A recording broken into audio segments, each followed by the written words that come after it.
Bonjour tout le monde! Un petit live de l'énergétique de Kessé aujourd'hui. Donc, je vulgarise des mots en lien avec tout ce qui est soins énergétiques, thérapie holistique et tout.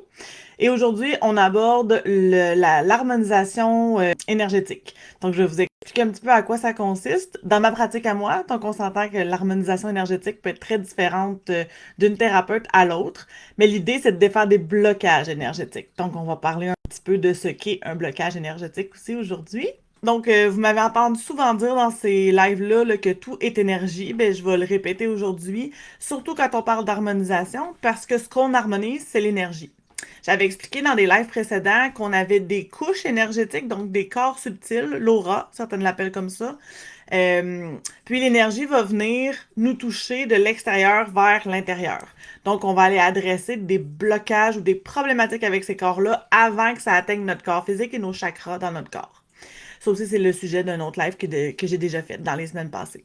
Donc, le blocage énergétique va toucher tout ce qui est les émotions, nos pensées, nos expériences de vie. Ça va venir nous impacter dans nos corps subtils, dans notre corps physique et évidemment par rapport au chakra. Donc, l'harmonisation énergétique touche tout ça, tout ensemble. Comme je disais, il y a beaucoup de différences entre les thérapies énergétiques d'un thérapeute à l'autre. Je vais quand même vous donner les grandes lignes, puis ça touche un petit peu à ce que moi je fais aussi. Par rapport à ça, c'est d'aller adresser quand le corps, quand les systèmes sont surchargés, sont bloqués. C'est comme si c'était un endroit où est-ce que c'était moins fluide, où il y avait un nœud, où l'énergie passait mal. C'est un petit peu ça, les blocages qu'on essaie d'adresser dans l'harmonisation. Moi, je vais utiliser le pendule, la kinésiologie holistique. Je vais avoir des visualisations aussi. Je vais le ressentir dans mon corps, donc la clairsentience. C'est les outils en général que je vais utiliser pour faire de l'harmonisation énergétique pour ma cliente. Moi, je travaille à distance. Il y en a qui vont travailler avec l'imposition des mains quand ils vont être en présentiel sur une table. Le Reiki, par exemple. Donc, c'est quelque chose que vous ayez peut-être déjà vu là, par le passé. Donc, c'est un petit peu ce que je commençais à expliquer. Le blocage énergétique, c'est quoi? C'est causé par des émotions qu'on refoule, qu'on ne gère pas de façon saine et qu'on libère pas du corps, donc qui restent cristallisés dans nos cellules.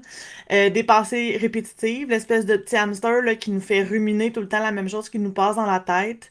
Des croyances limitantes. Une croyance limitante, c'est quelque chose qu'on a pris comme si c'était la vérité vraie, mais que dans le fond, c'est un filtre qu'on s'est mis dans notre tête. Fait que si je te dis le ciel est bleu, c'est un fait, tout le monde peut observer que le ciel est bleu. Mais si je te dis telle personne est méchante, par exemple, ben ça veut pas dire que cette personne-là est méchante avec tout le monde. Peut-être j'ai un événement que j'ai vécu avec elle qui a fait que cette personne-là est méchante envers moi, dans ma perception à moi, mais c'est une croyance limitante parce que c'est pas un fait avéré. Cette personne-là peut agir différemment avec une personne ou l'autre.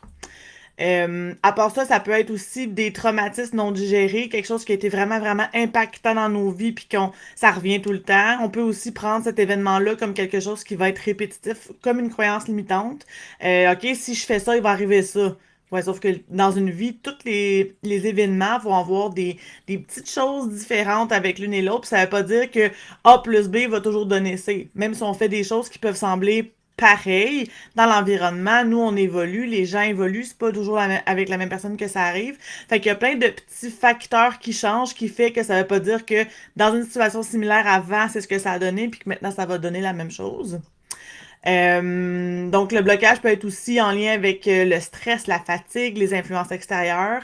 Mettons qu'on a un environnement ou des gens autour de nous qui sont très pessimistes, même si on essaie de vouloir avancer, évoluer dans ce qu'on veut faire, ben ça se peut que ça vienne nous déranger un petit peu, là, puis ça vient jouer dans notre cerveau, là, le fait que les gens autour de nous viennent avec des pensées un petit peu plus négatives ou pessimistes. Ce que ça fait finalement un blocage, c'est comme je disais, c'est que l'énergie stagne, c'est cristallisé dans notre corps.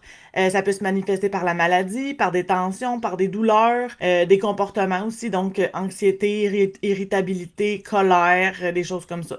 Donc c'est comme ça qu'on sait qu'il y a un blocage émotionnel, un blocage énergétique dans notre corps.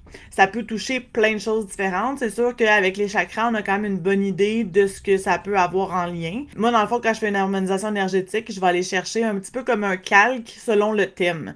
Parce que si j'adressais tout ce qu'il y a dans le corps tout en même temps, ça se peut que la personne, son corps physique ne le tolère pas bien. Fait que c'est comme si on avait toutes des calques. Oups, j'arrête d'accrocher ma petite camisole. C'est comme si on avait des calques un par-dessus l'autre qui avaient comme des informations spécifiques dessus. Fait que si je prends le calque, mettons, de la dépendance affective, ben, en kiné ou avec le pendule, je vais l'adresser certaines choses spécifiques dans mon corps qui est en lien avec la dépendance. Si j'adresse, par exemple, un syndrome de l'imposteur, les doutes, le manque de confiance en moi, ben, ça va aller dans un autre calque. Fait que c'est pas parce que j'ai travaillé la dépendance avec un calque précis, là, les calques que vous comprenez, c'est comme des couches, des épaisseurs différentes.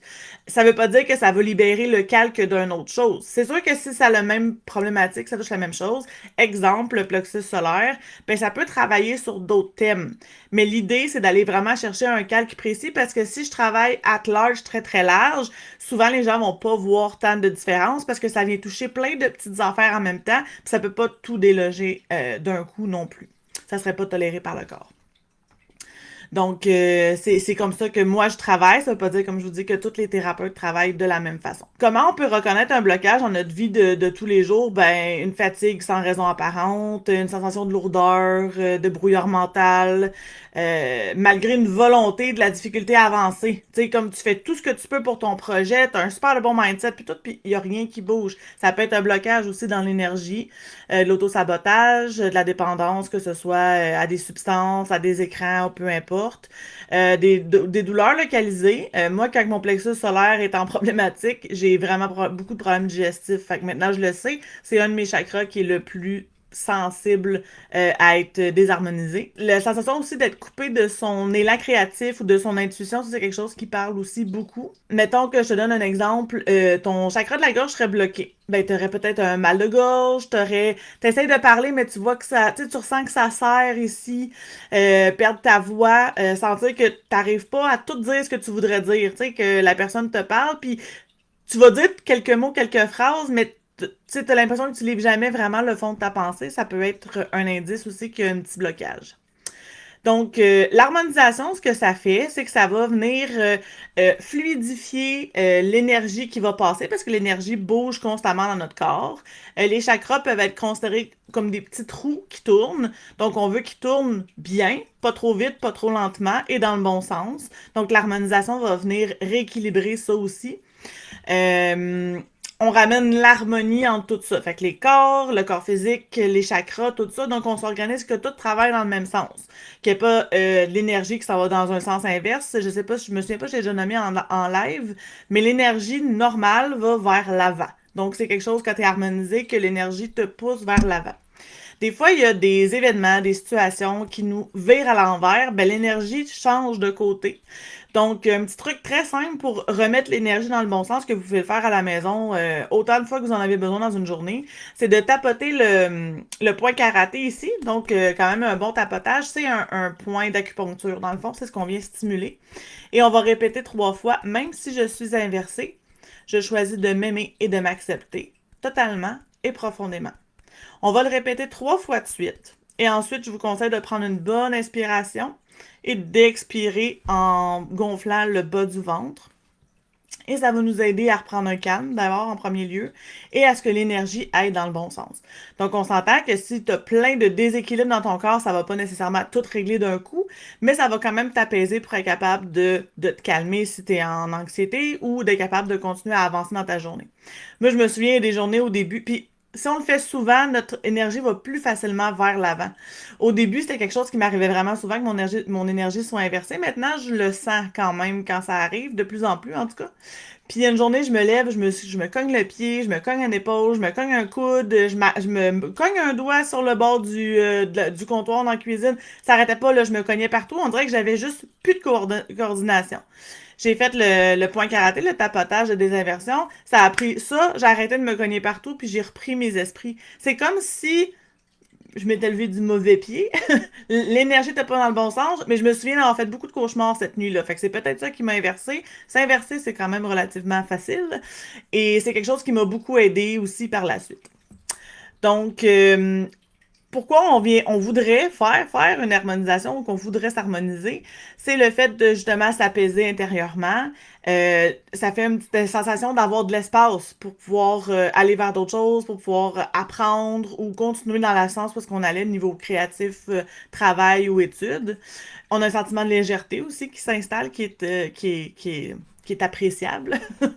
Beaucoup de clarté émotionnelle et mentale. Donc, on arrête d'avoir cette espèce de petit brouillard. On voit un peu plus où on s'en va. On a maintenant plus facilement accès à notre intuition. Donc, on est capable d'aller avoir notre guidance intérieure pour être capable de continuer à avancer.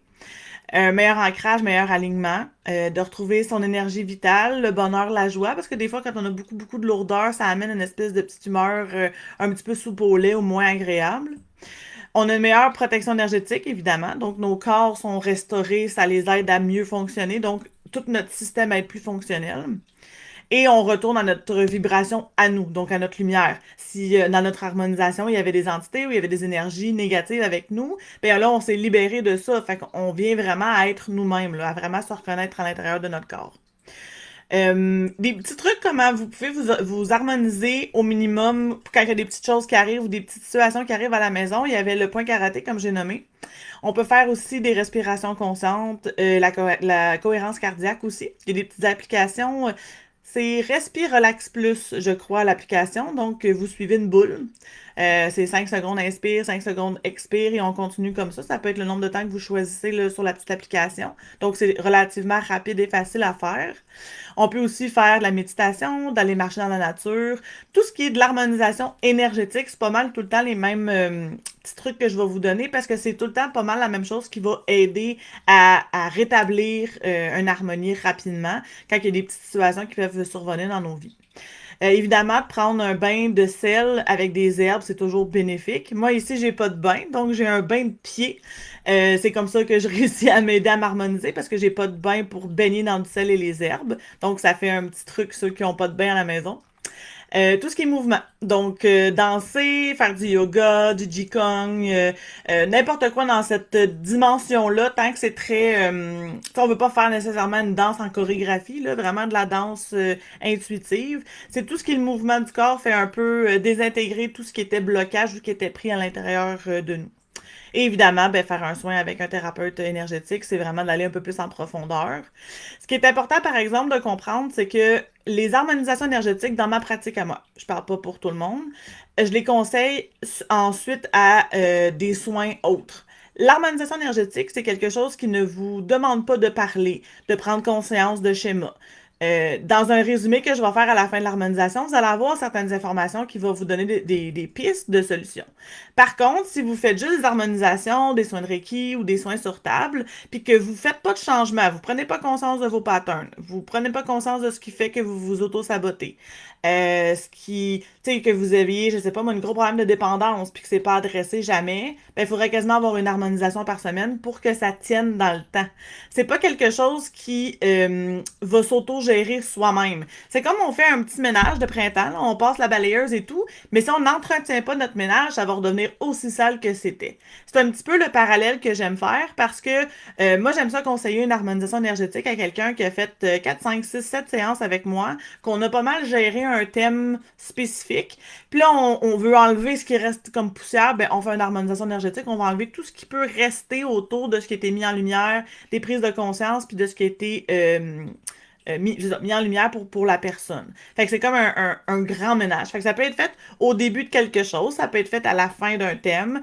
J'ai déjà fait un soin énergétique à une dame qui... on était en soin, ça faisait 3 fois, je pense que je l'avais vue.